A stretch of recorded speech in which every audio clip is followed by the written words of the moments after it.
दर्दे दिल मेरे पिया जी, पार्ट 26। पिछले पार्ट में आप लोगों ने पढ़ा था कि पंछी को उसकी यादें वापस मिल चुकी थी। अब आगे पंछी अपनी नम आंखों से अविश्वास से उसे देख रही थी। वहीं धैर्य अभी भी घुटनों के बल बैठा था। धैर्य सिंह राठौर जो आज तक अपनी बड़की अम्मा के अलावा किसी के सामने नहीं झुका था, आज वही धैर्य सिंह राठौर अपनी छुई मुई के आगे झुक गया था। शायद यही होती है एक मर्द की मोहब्बत, जहाँ सख्त से सख्त इंसान भी अपनी मोहब्बत के आगे घुटने टेक देता है। आज यही सारी चीज़ें धैर्य के साथ हुई थी। धैर्य वापस से अपने पैरों पर खड़े होता है और पंछी के चेहरे को अपने हाथों में भर पूरे अपनेपन से कहता है, ए झूमी, माफ़ नहीं करोगी हम अपने राठौर साहब को, और कितने दिन हमें सताने का इरादा है तुम्हारा। यह सब कहते हुए धैर्य के होठों पर हल्की सी मुस्कान थी। धैर्य की बातें सुन पंछी की आंखें छोटी हो जाती हैं। वह अपने नाजुक से हाथों से धैर्य के सीने में मारते हुए चीख कर कहती है, आप बहुत बुरे हैं सीएम साहब, आपने हमें अब से ज़्यादा दिन रुठने ही नहीं दिया। ये सब कहते हुए पंछी धैर्य को मार रही थी। वहीं धैर्य हंसते हुए पंछी को कहता है, ए झूमी, क्या कर रही हो? हम सीएम हैं, अगर कोई हमें देखेगा तो क्या कहेगा कि हम अपनी बीवी से मार खाते हैं। धैर्य की बातें सुन पंछी चिढ़ते हुए कहती है, हाँ तो अच्छी बात है ना, कभी कभी सीएम को भी मार खाना चाहिए, ताकि लोगों को पता चलेगा कि उनका सख्त बना सीएम अपनी पत्नी को कितना सताते हैं। ये सब पंछी शिकायती लहजे में कह रही थी। अचानक से वो रोने लगती है। उसे रोता देख धैर्य का चेहरा भी सख्त हो जाता है। वह झट से पंछी को गले लगा लेता है। वही पंछी भी धैर्य के पीठ में अपना बाह लपेट लेती है। हाय, कितनी वर्षों के बाद दोनों इस तरह सुकून से एक दूसरे के बाहों में समाये थे। दोनों की आंखें सुकून से बंद थी। एक मीठी सी मुस्कान दोनों के ही होठों पर थी। धैर्य पंछी से दूर होता है और उसका चेहरा अपने हाथों में भर कहता है, ए झूमी, रो काहे रही हो? अगर हमारे कारण रो रही हो तो हमें माफ़। धैर्य इतना ही कहता है कि पंछी उसके होठों पर अपने नाजुक से हाथ रख ना में सिर हिलाकर कहती है, ये आंसू खुशी के हैं। मैंने तो उम्मीद ही छोड़ दी थी कि आपसे कभी दोबारा मुलाकात होगी, लेकिन देखिए ना, महादेव ने हमें दोबारा मिला दिया। अब मुझे आपसे दूर नहीं होना। अगर इस बार मैं आपसे दूर गई तो महादेव की कसम मैं खुद को खत्म। पंछी के इतना कहते ही धैर्य उसके होठों पर अपना हाथ रख देता है और आगे बोलने से रोक देता है। इस वक्त उसका दिल तेजी से धड़क रहा था। वह दोबारा अपनी झूमी को खोना नहीं चाहता था। पंछी को दोबारा खोने के डर से ही धैर्य की धड़कनें मानो रुक सी गई थी। धैर्य पंछी को अपने बाहों में भर लेता है और उसके बालों को प्यार से चूमते हुए कहता है, आई लव यू झूमी। अब तुम्हें दुनिया की कोई ताकत तुम्हारे सीएम साहब से दूर नहीं कर सकती। धैर्य की बातों में उसका जुनून साफ नजर आ रहा था। वहीं पंछी भी अपनी बाहें धैर्य के पीठ में कसते हुए मुस्कुराकर कहती है, आई लव यू सीएम साहब। सिर्फ इस जन्म नहीं बल्कि आने वाले हर जन्म में हम ही आपके धर्मपत्नी बनेंगे, आपकी झूमी। यह सब कहते हुए पंछी की होठों पर प्यारी सी मुस्कुराहट थी। धैर्य पंछी से दूर होते है और उसके चेहरे को थामे जुनून से उसकी आंखों में देखने लगता है। वहीं धैर्य की जुनूनी नज़रें खुद के ऊपर महसूस कर धैर्य की धड़कनें बढ़ जा गई थी। इस वक्त उसका दिल इस कदर धड़क रहा था मानो अभी उछलकर बाहर आ जाएगा। धैर्य पंछी का चेहरा थाम पूरे जुनून से उसकी गहरी काली आंखों में देखते हुए कहता है, अब हमें कोई जुदा नहीं कर सकता छुई। ये धैर्य सिंह राठौर तुम्हें वचन देता है कि अब हमारे बीच कोई नहीं आएगा। अब से हमारे जीवन में आने वाली सारी मुसीबतों का सामना हम मिलकर करेंगे। तुम्हें अब किसी भी कारण कोई तकलीफ नहीं होगी। धैर्य के मुंह से ऐसी बातें सुन पंछी की काफ़ी सुकून मिल रहा था। तभी आसमान में काले बादल घिर आए थे और बिजलियाँ कड़कने लगी थी। बिजली कड़कने की आवाज़ सुन डरकर पंछी धैर्य की बाहों में समा जाती है। वहीं धैर्य भी उसे अपनी बाहों में थाम लेता है और उसका मजाक उड़ाने वाले लहजे में कहता है, झूमी, सीएम की बीवी होकर डर रही हो? पंछी चिढ़ते हुए उसके सीने पर मारकर कहती है, हाँ तो ये कहाँ लिखा है कि सीएम की बीवी होने पर डर नहीं सकते? हमें इन बिजलियों से बहुत डर लगता है। यह सब वह मासूमियत से कहती है। वहीं धैर्य उसकी मासूमियत भरी बातें सुन धैर्य के होठों पर हल्की सी मुस्कुराहट आ जाती है।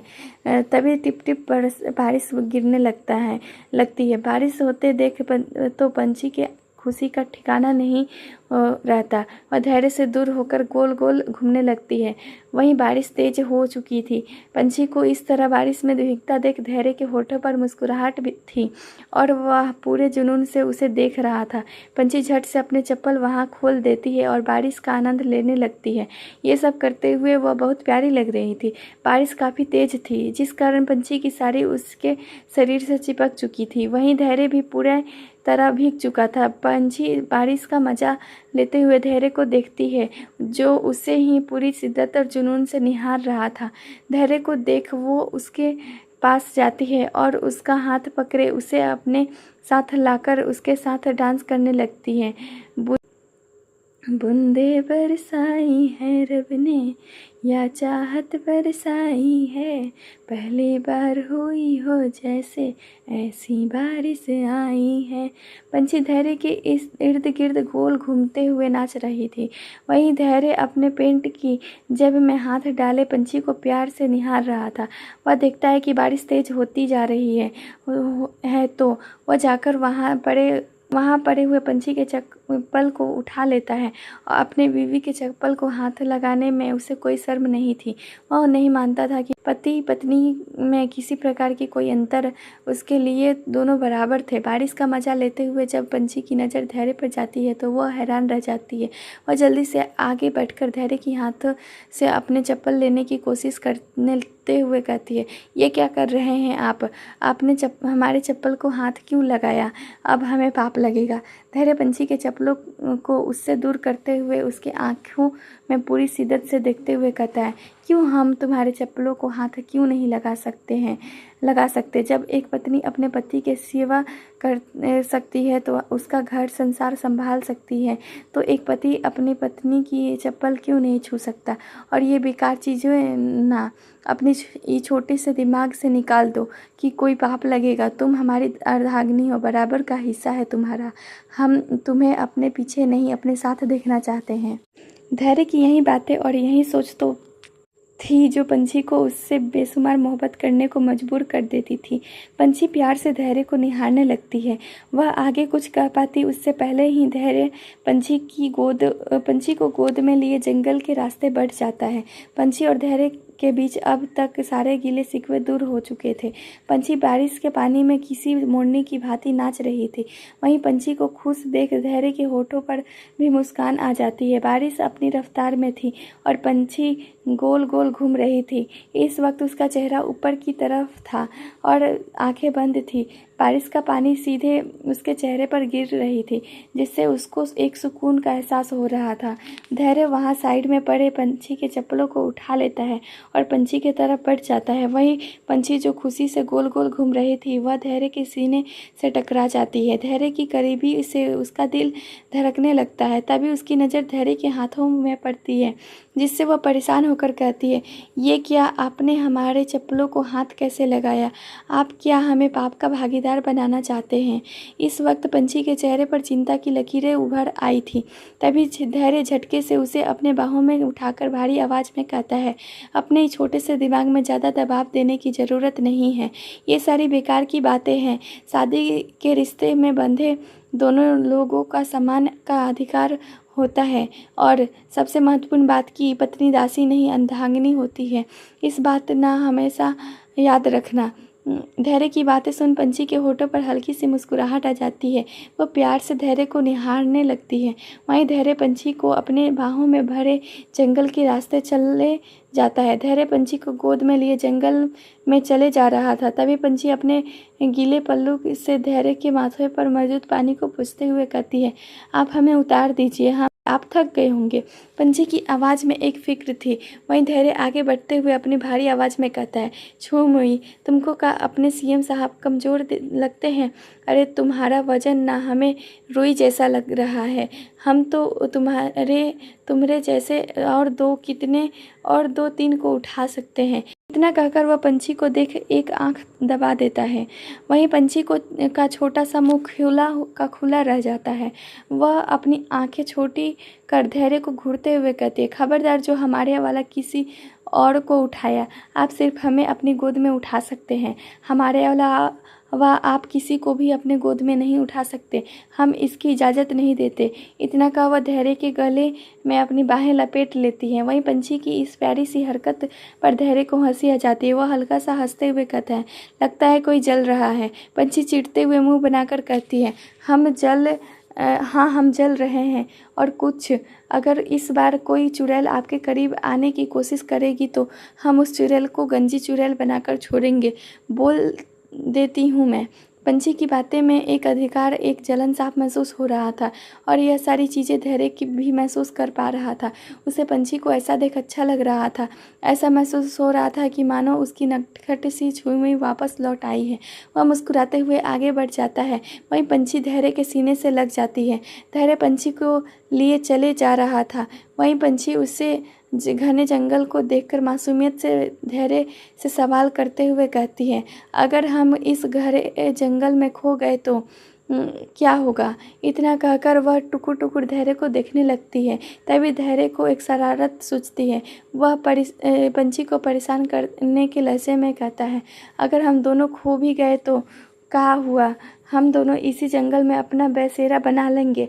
हम पेड़ों से लकड़ियाँ तोड़ कर लाएंगे और तुम हमारे लिए खाना बनाना और साथ में मिलकर गाना भी गाया जाएगा।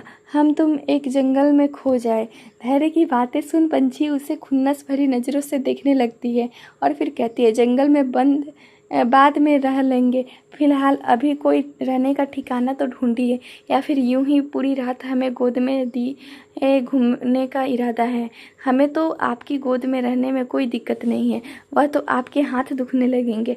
ये सब पंछी मुस्कुराते हुए कह रही थी। तभी धैर्य अपनी एक आईब्रो उठाते हुए सख्त आवाज़ में कहता है, अच्छा बेटा, मेरी बिल्ली मुझी से मैं आऊँ।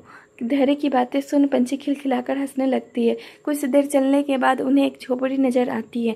धैर्य पंछी को लिए उस झोपड़ी के अंदर जाता है और उसे अपनी गोद से उतार देता है। उसे झोपड़ी में चारों तरफ बस पुआल ही पुआल मौजूद थे और साइड में एक लालटेन लगी हुई थी। धैर्य उस झोपड़ी को देखकर कहता है, आज रात हमें यहीं गुजारनी पड़ेगी। वह इतना ही कहता है कि उसे पंछी के छींकने की आवाज़ आती है, जिससे उसका ध्यान पंछी की तरफ चला जाता है। इस वक्त पंछी पूरी तरह भीगी हुई थी और हल्की काँप भी रही थी। पंछी को इस तरह काँपता देखकर धैर्य घबरा चुका था। वह चारों तरफ अपनी नज़रें घुमाता है। तभी उसकी नज़र वह साइड में पड़े एक साड़ी पर जाकर ठहर जाती है। धैर्य जल्दी से जाकर वह साड़ी उठाकर लाता है और उसे पंछी को देते हुए कहता है, जाओ जाकर इसे पहन लो, वरना तबीयत खराब हो जाएगी। उस साड़ी को देख पंछी के माथे पर बल पड़ जाते हैं। वो उस साड़ी को देखते हुए बेहद मासूमियत से कहती है, हम ये साड़ी नहीं पहन सकते। पंछी की बातें सुन धैर्य उसे सवालिया नज़रों से देखते हुए अपनी सख्त आवाज़ में कहता है, और हम जान सकते हैं कि तुम ये साड़ी काहे नहीं पहन सकती हो। इतना कहा वह पंछी के जवाब का इंतजार करने लगता है। तभी पंछी बेहद मासूमियत से कहती है, यह साड़ी सफ़ेद रंग की है और हम एक सुहागन है, कैसे पहन सकते हैं इसे। पंछी की जवाब सुन धैर्य उसे हैरानी से देखने लगता है। उसके दिमाग में तो यही बातें चल रही थी कि उसकी छुई ये सब बातें भी मानती है। वहीं पंछी की भी गलत नहीं थी। आखिर कई वर्षों से सफ़ेद रंगों की विधवा का रंग माना गया था। धैर्य गहरी सांस छोड़कर पंछी का चेहरा अपने हाथों में थामे बेहद प्यार से कहता है, ए झूमी, इतना पढ़ लिख कर इन सारी बातों पर भरोसा करती हो। हमने कहा था ना कि यह सब बेकार की बातें हैं। अब जाओ और जाकर कपड़े बदल लो, वरना तबीयत खराब हो जाएगी। पंछी हाँ में सिर हिला देती है।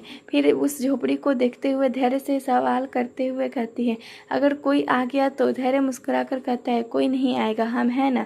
पंछी हाँ में सिर हिला साइड में चली जाती है और अपने जिस्म से उस गीली साड़ी को उतार उसे उस तार में किसी पर्दे की भांति टांग देती है और उसके दूसरी तरफ खड़ी अपनी जिस्म से उन गीले कपड़े को अलग करने लगती है।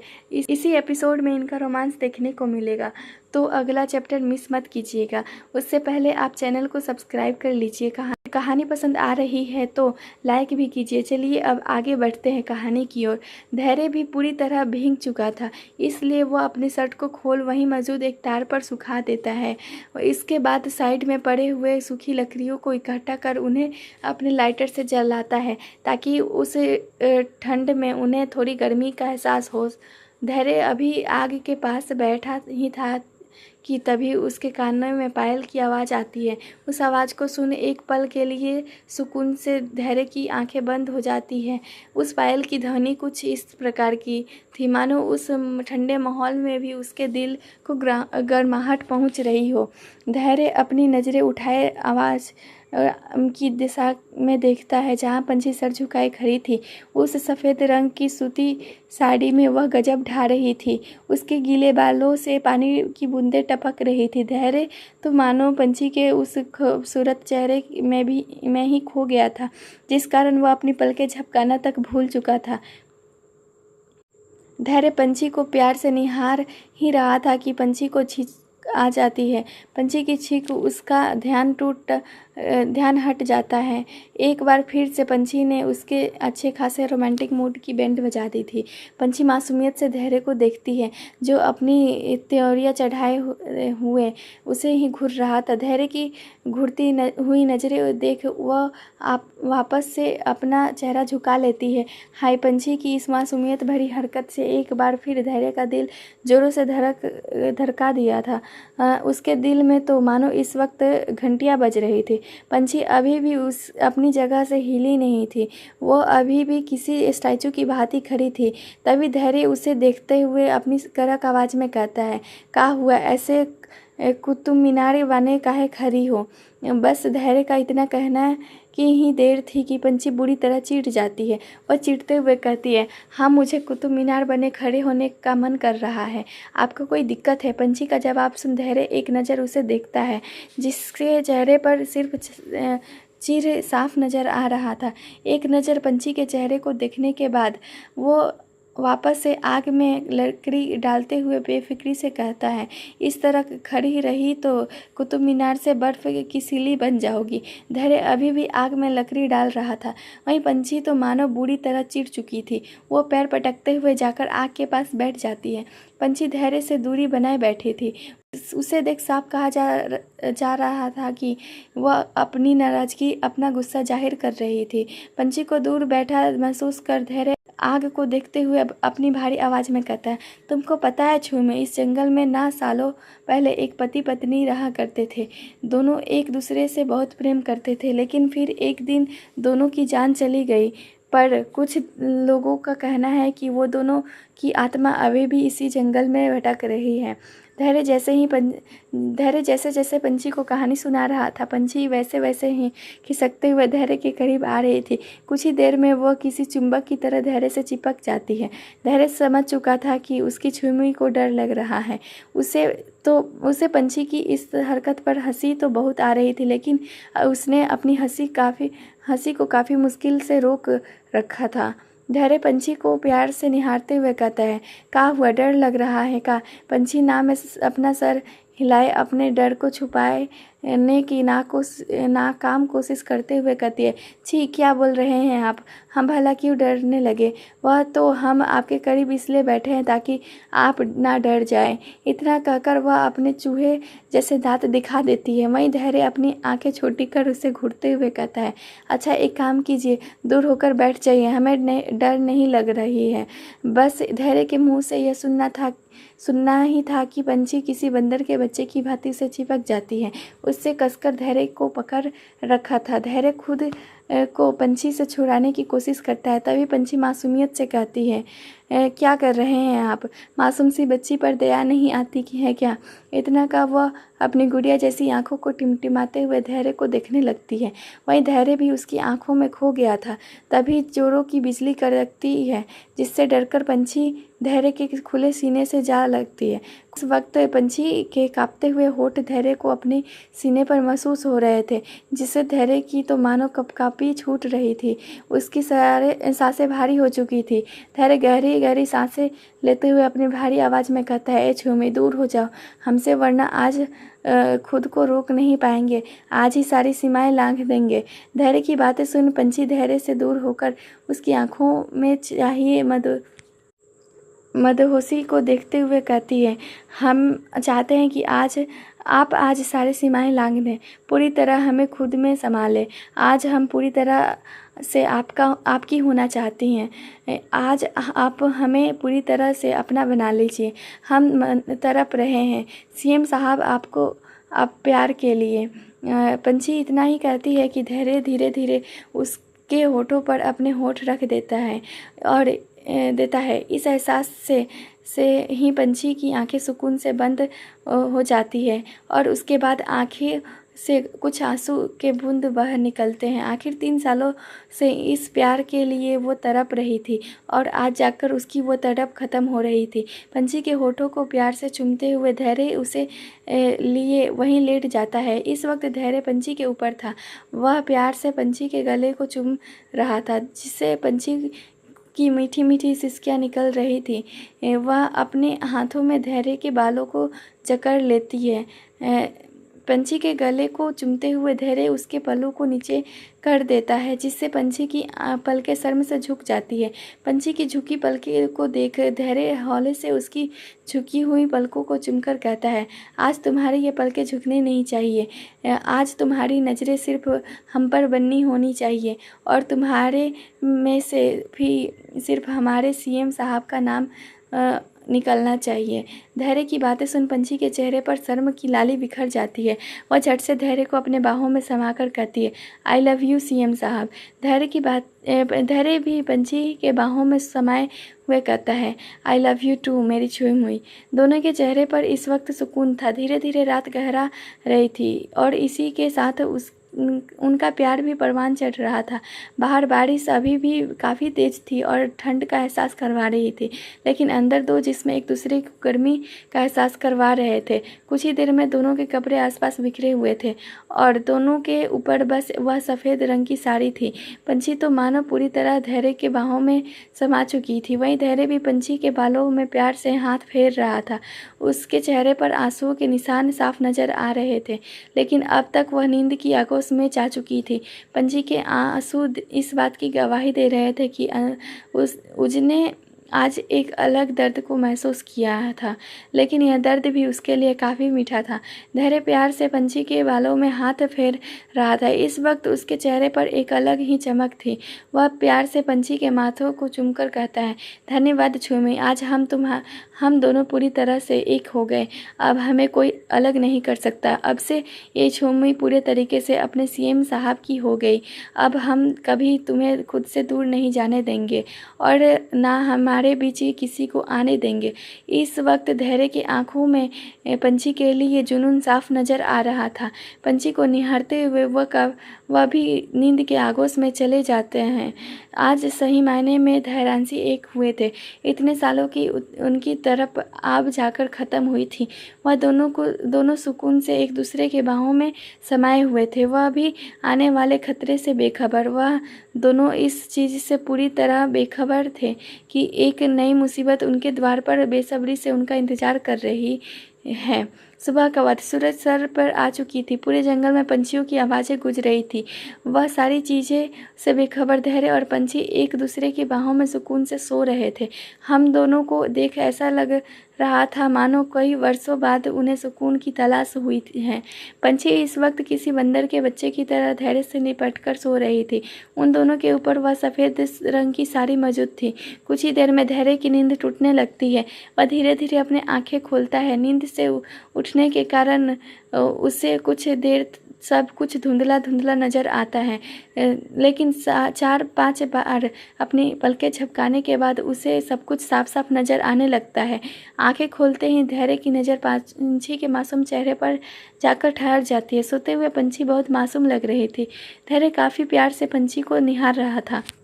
पंछी को प्यार से निहारते हुए वह अपने आसपास की सारी चीज़ों को भूल चुका था। बस कुछ देर के लिए अपनी छवि में ही खो चुका था। पंछी को निहारने में धैर्य इतना खो चुका था कि उससे वक्त का अंदाजा नहीं था। तभी वह देखता है कि पंछी धीरे धीरे कसमसाते हुए उससे चिपकी जा रही थी। पंछी के इस हरकत को धैर्य देखकर धैर्य ना में सिर हिला देता है और प्यार से उसके बालों में हाथ फेरते हुए कहता है, ए छुई, चलो उठो, सुबह हो गई है, घर जाकर सो जाना। धैर्य के उठाने पर भी पंछी टस से मस नहीं होती, जिससे धैर्य की भावें तन जाती है। वह पंछी को घूरते हुए कहता है, हुई मिनी कुंभकर्ण, उठ जाओ, हमें घर भी जाना है। पंछी अब भी कोई रिस्पॉन्स नहीं देती। धैर्य गौर से पंछी के चेहरे को देखने लगता है। पंछी की पलकें धीरे धीरे हिल रही थी। पंछी की पलकें को हिलता देख धैर्य समझ चुका था कि उसकी ये नटखट सी बीवी उसे परेशान कर रही थी। अचानक से धैर्य के दिमाग में कुछ आता है, जिससे सोचते हुए उसके होठों पर डेविल स्माइल आ जाती है। धैर्य धीरे से पंछी के कान में कहता है, झूमे, अगर तुम हमारे 3 गिनने तक नहीं उठी तो फिर कल रात वाला वाक़या दोबारा दोहराएंगे। हमें दोबारा वह सब करने में कोई दिक्कत नहीं हुए। इतना कहकर वह पंछी के चेहरे को देखने लगता है, जिस पर बल पड़ चुके थे। धैर्य ने यह सब इतने आकर्षित तरीके से कहा था कि पंछी के तो मानो रूंगटे ही खड़े हो गए। वह डर से अपना सलाइवा घटक लेती है, लेकिन अपनी आंखें नहीं खोलती। धैर्य पंछी के चेहरे को देखते हुए काउंट करना लगता है, 1, 2, 3। वह इतना ही काउंट करता है कि पंछी उस साड़ी को खुद पर लपेट हुए झट से उठकर बैठ जाती है और लंबी लंबी सांस लेने लगती है। पंछी इस वक्त काफ़ी तेज सांस ले रही थी। वह तेज सांस लेते हुए धैर्य की तरफ देखती है, जो मुस्कुराते हुए उसे ही देख रहा था। धैर्य की मुस्कुराहट देख वह बुरी तरह चिढ़ जाती है और चिढ़ते हुए शिकायती लहजे में कहती है, आप बहुत बुरे हो, हमेशा मुझे परेशान करते रहते हो। यह सब कहते हुए पंछी बहुत क्यूट लग रही थी। धैर्य को उस पर बहुत प्यार आ रहा था और उसके इस बचकानी शिकायत पर हंसी भी बहुत आ रही थी। वह हंसते हुए कहता है, अब मैं भी क्या कर सकता हूँ, मेरी छोटी सी बीवी ही इतनी प्यारी है कि उसे परेशान किए बिना मज़ा ही नहीं आता। धैर्य की यह बात सुन पंछी का तो मुंह खुला का खुला रह जाता है। वह कुछ पल धैर्य को घूरती है, उसके बाद वहाँ से उठ दूसरी तरफ चली जाती है।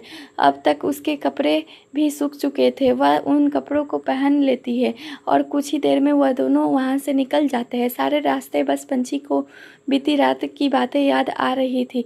वो खुशनुमा रात जिसे वो कभी नहीं भूल सकती थी। कितना खूबसूरत वक्त बिताया था उन दोनों ने साथ में। पंछी को हल्का धैर्य से शर्म भी आ रहा था। उसे याद आ रहा था कि कैसे वो रात को धैर्य का साथ दे रही थी। यह याद आते ही उसका चेहरा शर्म से जलने लग गया था। वहीं धैर्य जो जीप चला रहा था, वो पंछी की हर एक हरकत से वाकिफ था। पंछी को इस कदर शर्माते देख वो अपनी रौद्र आवाज़ में कहता है, ए छूमे, इतना रहे शर्मा रही हो, ये सब तो आम बात है। पति पत्नी के बीच कोई ना, हम हरे रात ये सब करेंगे, इसके बाद तुम्हारी सारी शर्म उतर जाएगी। इतना कह कर वह पंछी को देख अपनी एक आंख दबा लेता है। वहीं धैर्य की ऐसी बेशर्मी भरी बातें सुन पंछी का मुंह खुला का खुला रह जाता है, लेकिन अगले ही पल वह चिढ़कर कहती है, छी छी, कैसी गंदी गंदी बातें करते हैं आप, हम दोबारा ये सब नहीं करेंगे। पता नहीं हमें कितना दर्द हो रहा था। इतना कहकर वह किसी रूठे हुए बच्चे की तरह मुंह फुला लेती है। वहीं उसे ऐसा देख धैर्य को हंसी आ रही थी। वह हंसते हुए कहता है, ए झूमे, इसमें गंदा क्या है, तुम हमारी धर्मपत्नी हो, हम ऐसी बातें तुमसे नहीं करेंगे, ना कि किसी पड़ोसी से, और ये सब नहीं करेंगे तो हमारी गुड़िया रानी कैसे आएगी? हम तुमको माँ कैसे बनाएंगे? धैर्य के मुंह से बच्चे के बारे में सुन पंछी का चेहरा सुर्ख लाल हो चुका था। वह धैर्य के कंधे पर अपना सर रखकर मासूमियत से कहती है, हाँ, वह हमेशा गुड़िया रानी आएगी यह क्यों कहते हैं? बेटा भी तो हो सकता है ना? धैर्य नाम में सिर हिलाकर कहता है, नहीं, हमको तो एक प्यारी सी मासूम सी गुड़िया जैसी बेटी चाहिए, जो बिल्कुल तुम्हारे जैसी, जिससे हम ढेर सारा प्यार करें। हमारी गुड़िया धैर्य सिंह राठौड़ की राजकुमारी है। हम ना उसे खूब प्यार करेंगे, हम उसे राजकुमारी की तरह ज़रूर पालेंगे, लेकिन कमज़ोर नहीं बनाएंगे, उसे लड़ना सिखाएंगे। और वैसे भी ज़रूरी नहीं खानदान का वारिस बेटा ही बने, बेटी भी बन सकती है। एक औरत वो सारे काम कर सकती है जो मर्द कर सकता है। वो एक मर्द से ज़्यादा हिम्मत वाली होती है। बस अपनी जिम्मेदारियों की तले दबकर वो खुद को हर समझौते के लिए तैयार कर लेती है। लेकिन हम सब अपनी बच्ची को कभी भी समझौता करने नहीं देंगे, उसे अपने हक के लिए लड़ना सिखाएंगे। धैर्य के मुंह से ये सारी बातें सुनकर पंछी को अच्छा लग रहा था। उसने नहीं सोचा था कि धैर्य इतना कुछ सोचकर रखा होगा। आज पंछी बहुत खुश थी। अब खुश भी क्यों ना होती, आखिर वो हमेशा हमेशा के लिए अपने सीएम साहब की हो चुकी थी। हवेली पहुंचने के बाद सबसे पहले पंछी स्नान करती है। वही धैर्य भी नहाकर तैयार होने के बाद हवेली से निकल जाता है। एक सीएम होने के नाते उसके अपने काम और कर्तव्य भी थे जिन्हें उसे निभाने थे। पंछी आज एकदम अच्छे से साज श्रृंगार कर रसोई में आती है, जहाँ सपना दोपहर के खाने की तैयारी कर रही थी। पंछी को देख वह हल्का मुस्कुरा देती है। बदले में पंछी भी मुस्कुरा देती है। उसके बाद वह फ्रिज से जाकर दूध लेकर आती है और उसे एक पतीले में डालकर जैसे गैस पर चढ़ा देती है। सपना पंछी को काफ़ी ध्यान से देख रही थी। उसके चेहरे की लाली सारी कहानी बयां कर रही थी। सपना सब्जियां काटने हुए सब पंछी को छोड़कर कहती है, क्या बात है देवरानी जी, आपका चेहरा तो पके हुए टमाटर की तरह लाल हुआ पड़ा है। ऐसा भी क्या हो गया? देवर जी ने आपको जो ऐसा खुश हुए जा रहे हो? सपना की बातें सुनने के बाद पंछी की आंखों के सामने फिर से एक बार रात का मंजर घूमने लगता है, जब वह और धैर्य एक दूसरे एक हुए थे। उसे मिलन की रात को याद करके ही उसका शरीर सिहर रहा था, लेकिन जल्द ही वह खुद को संभालते हुए कहती है, क्या भाभी, आप भी कुछ भी कहती है? जैसे आप सोच रही है वैसा कुछ भी नहीं है। इतना कहकर वह अपना काम करने लगती है। वही मुस्कुराते हुए सपना भी सब्जियां काटने लगती है। तभी वह लोग खिड़कियों से देखते हैं कि बाहर आसमान काला हो चुका था। आसमान में काले बादल घिर आए थे और तेज अंधियारा भी चल रही थी। बाहर का नज़ारा देख सपना पंछी से कहती है, लगता है कोई भयंकर तूफान आने वाला है। पंछी भी सपना की बातों की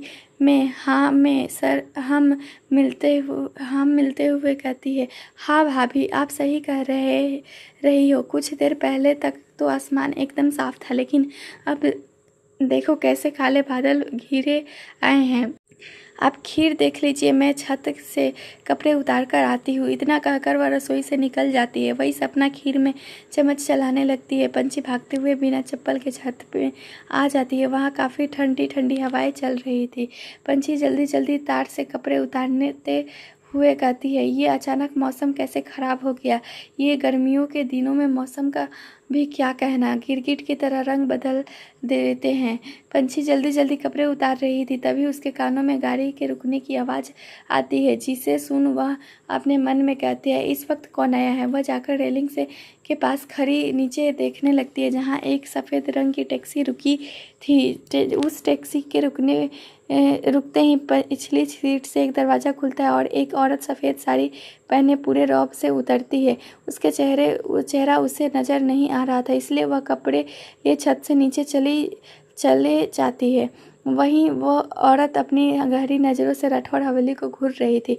हवेली को कुछ देर घूरने के बाद उसके होठ पर कुटिल मुस्कान आ जाती है। वह अपनी भारी आवाज़ में कहती है, बहुत मनमानी कर ली सबने, अब इन पर लगाम कसने में आई गई हूँ। अरे सीएम है तो का हूँ, अब हम उसके ऊपर हुक्म चलाएंगे धैर्य, अब हुक्म सिर्फ हमारा चलेगा छोटकी अम्मा का। यह सब कहते हुए उसके होठों पर कुटिल मुस्कान थी। यह थी गायत्री देवी।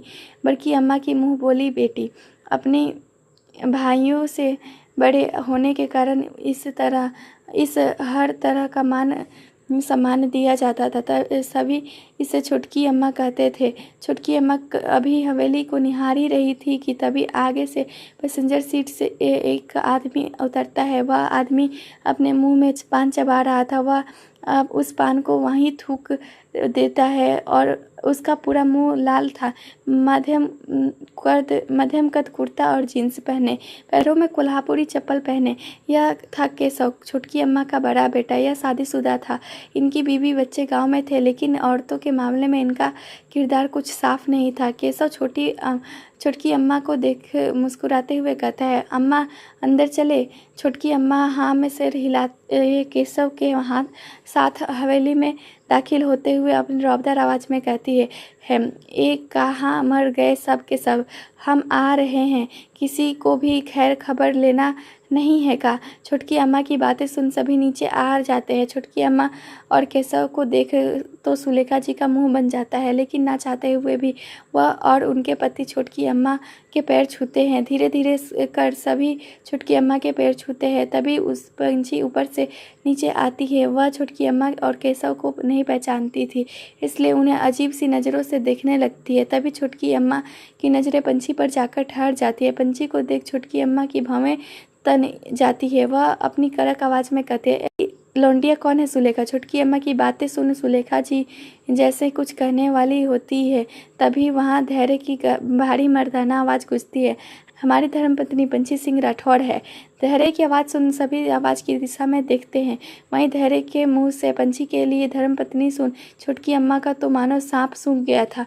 वह धैर्य को घूंढ कर देखने लगती है। तभी धैर्य उनके सामने आकर खड़ा हो जाता है और उनकी आंखों में आंखें डाल देखते हुए कहता है, इतना परिचय काफ़ी होगा ना आपके लिए। धैर्य की बातों पर तो मानो कुछ देर के लिए छोटकी अम्मा निशब्द हो गई थी, लेकिन फिर आगे कहती है, तुम्हारी धर्मपत्नी में इतनी तमीज़ तो होगी ना कि बड़े बुजुर्गों के पैर छू लिए जाए। छोटकी अम्मा अपनी बात पूरी कर रही थी होती है, तभी पंछी उनके पैर छू लेती है और जैसे केशव के पैर छूने जाती है, तभी धैर्य उसे रोककर कहता है, रहने दो, कुछ लोग इज्जत लायक नहीं होते। इतना कहकर वह पंछी का हाथ पकड़े कमरे की तरफ बढ़ जाता है। वही केशव की तो नज़रें मानो पंछी की खूबसूरती पर मोहित हो चुकी थी। वह पंछी को तब तक निहारता है जब तक वह उसके आंखों से ओझल नहीं हो जाती। कुछ ही देर निहारने के बाद अचानक ही उसके होठों पर गंदी सी मुस्कुराहट आ जाती है। छोटकी अम्मा धैर्य को घूर रही थी, क्योंकि उन्हें ये कतई पसंद नहीं आया था कि वह अपनी बीवी का साथ दे रहा था। वही मासूम सी पंछी काफ़ी बेचारगी भरी नज़रों से छोटकी अम्मा को देखती है तो कभी धैर्य को। दोनों एक दूसरे को बराबर का टसन दे रहे थे। छोटकी अम्मा धैर्य को देखते हुए व्यंग से मुस्कुराकर कहती है, क्या बात है बबुआ, तुम तो कुछ ज़्यादा ही जल्दी जोरू के गुलाम बन गए। छोटकी अम्मा के मुंह से ऐसी बातें सुन वहाँ मौजूद परिवार वाले को तो मानो सांप सूंघ गया था। वो सब मुख दर्शन बने धैर्य और छोटकी अम्मा को देख रहे थे। उन्हें ये बात बखूबी पता था कि धैर्य अब बम के गोले की तरह उनके ऊपर फटने वाला है। धैर्य गुस्से में जैसे मुंह खोलता है छोटकी अम्मा को कुछ कहने के लिए, तभी पंछी उसके बाजू पकड़ लेती है, जिससे धैर्य की नज़र पंछी की तरह चली जाती है, जो इशारे से उसे कुछ भी करने से मना कर रही थी। ये सारी चीज़ें छोटकी अम्मा भी देख रही थी। वहीं अब जब धैर्य बाबू की छुई ने उन्हें कुछ कहने से मना कर दिया था, तब तो वह कुछ कैसे कह सकते थे।